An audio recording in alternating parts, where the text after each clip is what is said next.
Hello viewers. Today we are going to be talking about what is electricity. Electricity is movement of electrons. Every matter around us made out of molecules, and every molecule is made out of atom. Each atom, they have protons, neutrons, and electrons. Protons and neutrons are in a center of the atom, which is called nucleus. And the atoms are just hovering around the nucleus. Now, if we find a way to move these electrons out of their position, we are going to have a potential different, which is the power that we are using. And how we do that? By producing a magnetic field to these electrons. In this example, we have a big water tank.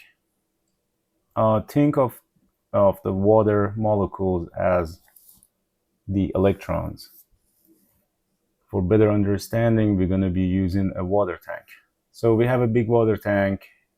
It depends how much water we put in it. We're going to have different pressure out the outlet.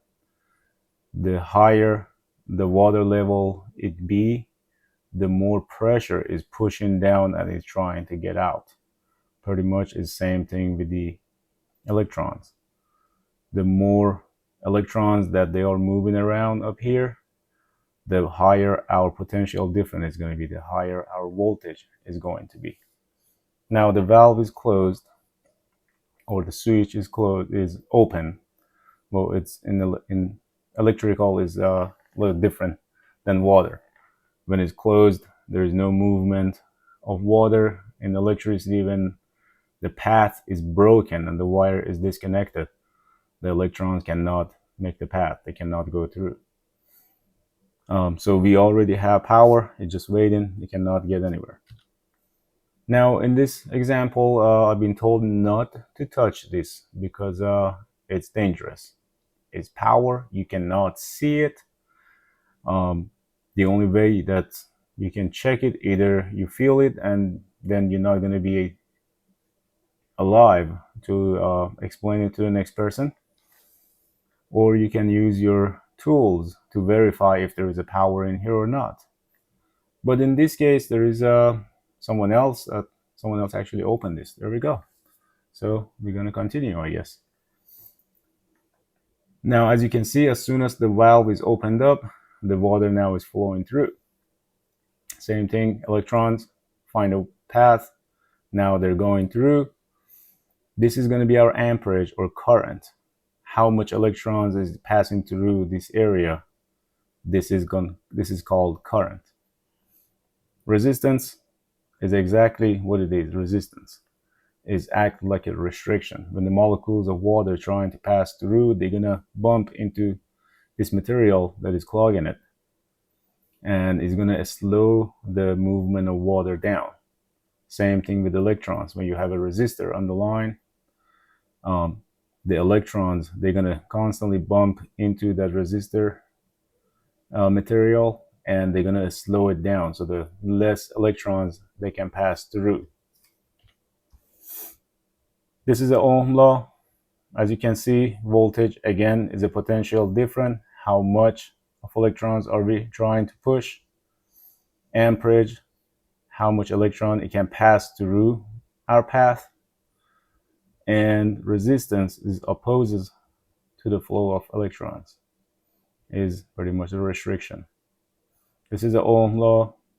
It's very easy to remember.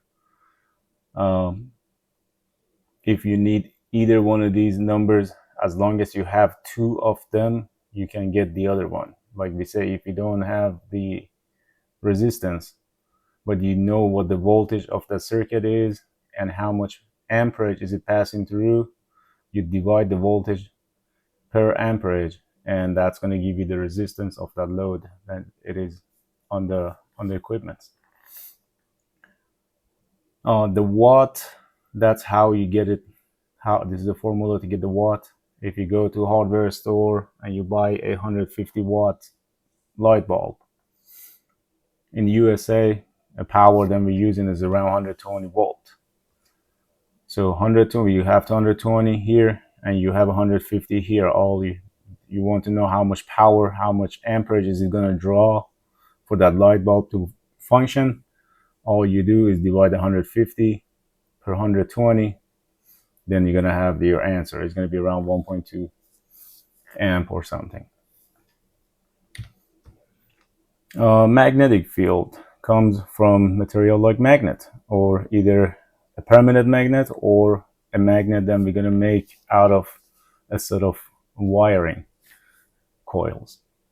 Again, for the atoms to move, we need a magnetic field to be able to move these electrons out of this material to get the useful work out of them.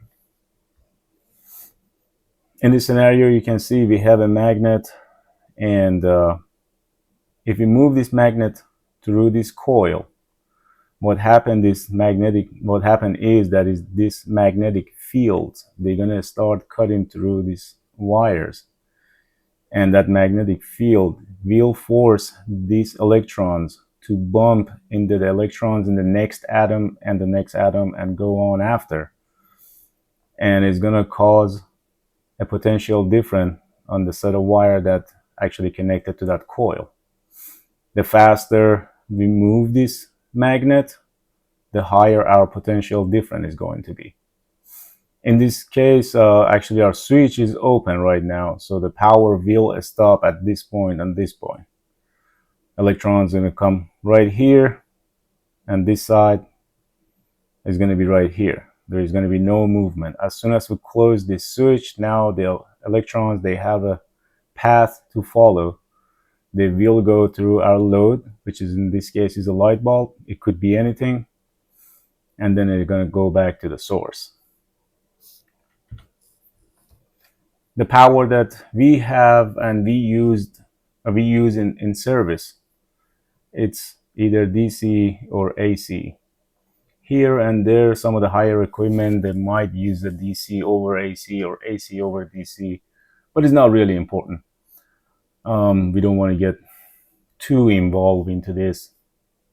We just want to know what it is, because our multimeter only has two options, AC or DC. We want to know what it is.